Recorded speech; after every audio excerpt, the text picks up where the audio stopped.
Assalamualaikum warahmatullahi wabarakatuh. Salam sejahtera untuk kita semua. Pada praktikum kali ini, kita akan mempelajari mengenai saluran pencernaan dan reproduksi unggas.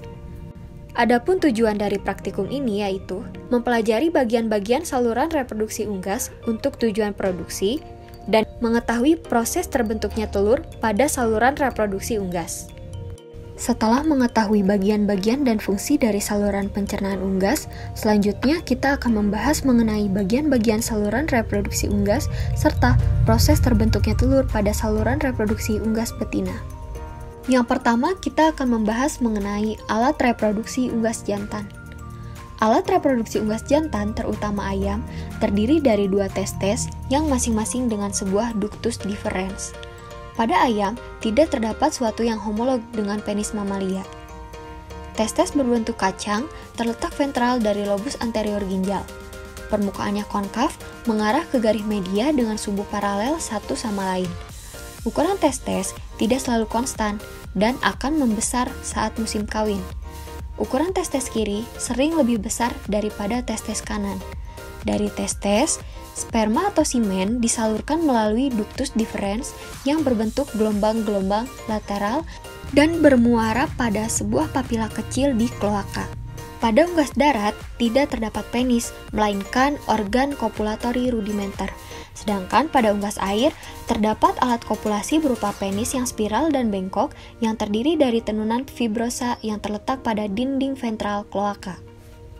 Selanjutnya, kita akan membahas mengenai bagian-bagian saluran reproduksi unggas betina serta proses terbentuknya telur pada saluran reproduksi unggas betina.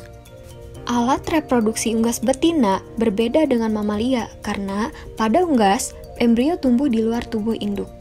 Alat reproduksi unggas betina yang tumbuh baik adalah bagian kiri, sedangkan bagian kanan akan berdegenerasi setelah telur menetas. Dan setelah dewasa, bagian kanan akan menjadi rudimenter atau tidak berkembang. Alat reproduksi unggas betina terdiri dari ovari dan oviduct. Yang pertama, ovari. Ovari disebut juga ovarium atau indung telur. Ovarium ini tersusun atas kurang lebih 2.000 sampai 4.000 buah ova dari ukuran mikroskopis sampai makroskopis. Ova ini merupakan calon kuning telur yang selama dalam perkembangannya berada di dalam folikel dan bergantung pada ovari. Ovum atau ova atau yolk diselaputi oleh selaput tipis yang disebut dengan selaput vitelin, dan pada bagian luar dibungkus lagi oleh selaput yang penuh dengan pembuluh darah yang disebut dengan folikel.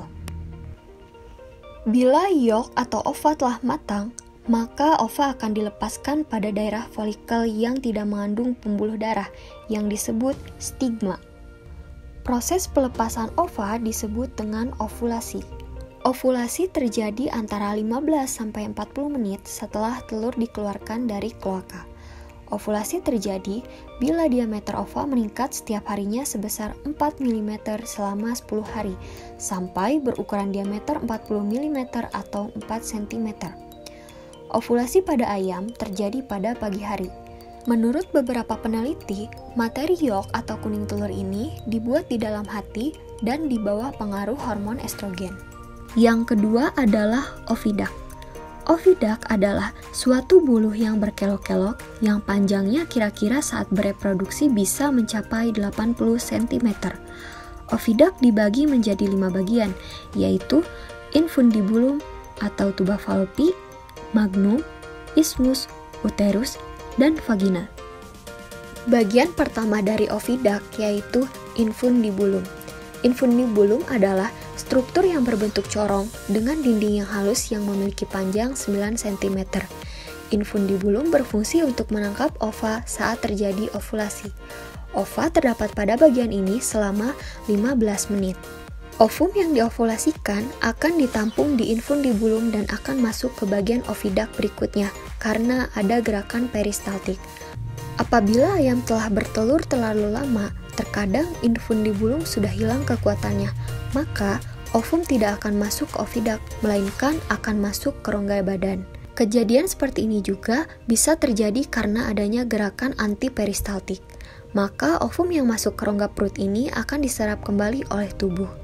Bagian kedua dari oviduct yaitu magnum, yang merupakan bagian alat reproduksi unggas betina yang terpanjang, yaitu kurang lebih 33 cm. Magnum berfungsi untuk mensekresikan albumen dalam pembentukan telur yang meliputi bagian chalaza, tin albumen, dan tik albumen. Waktu pembentukannya memerlukan waktu selama 3 jam. Fungsi chalaza yaitu untuk mempertahankan yolk agar tetap di tengah walaupun sesudah telur dikeluarkan. Bagian selanjutnya yaitu isthmus. Isthmus berdinding tipis dengan panjang sekitar 10 cm yang menghubungkan antara magnum dengan uterus. Telur pada bagian ini selama 75 menit. Pada isthmus terbentuk outer cell membrane dan inner cell membrane. Di samping pembentukan tadi, pada isthmus juga ditentukan bentuk dari telur. Isthmus yang mempunyai ruang yang besar akan menghasilkan telur yang bulat, sedangkan isthmus yang langsing akan menghasilkan telur yang lonjong. Kegunaan inner dan outer cell membrane atau selaput kerabang bagian dalam dan luar yaitu sebagai penangkal masuknya mikroorganisme dari luar seperti bakteri. Bagian selanjutnya dari oviduct yaitu uterus atau cell gland yang merupakan saluran reproduksi betina yang memerlukan waktu terlama dalam proses pembentukan telur yaitu sekitar 18-20 jam dengan panjang saluran antara 10-12 cm. Telur yang masuk ke bagian uterus akan ditambahkan air dan garam melalui selaput kerabang dengan proses osmosis. Uterus juga berperan untuk menggelembungkan selaput kerabang yang belum kencang dan membasahi sebagian albumen yang encer sehingga terbentuk outer thin white. Pembentukan kerabang telur atau yang disebut kalsifikasi sudah mulai sesaat sebelum telur masuk ke dalam uterus. Butir-butir kalsium mulai muncul di bagian outer cell membrane sebelum meninggalkan isthmus.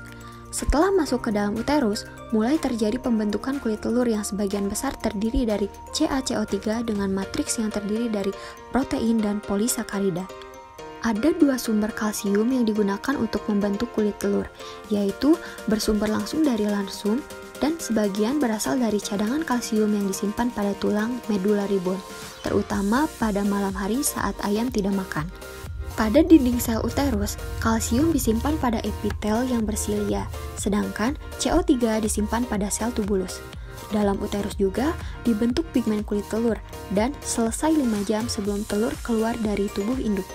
Bentuk pigmen kulit telur yang berwarna coklat disebut dengan porfirin. Pigmen ini biasanya didistribusikan pada kulit telur.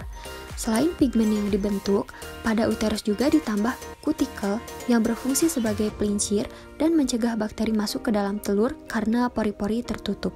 Dan bagian terakhir dari oviduct yaitu vagina. Vagina memiliki panjang sekitar 12 cm. Waktu yang dibutuhkan telur pada bagian ini hanya beberapa menit saja. Di vagina, telur mengalami pemutaran, yaitu dari ujung runcing diputar ke ujung yang tumpul untuk segera dikeluarkan.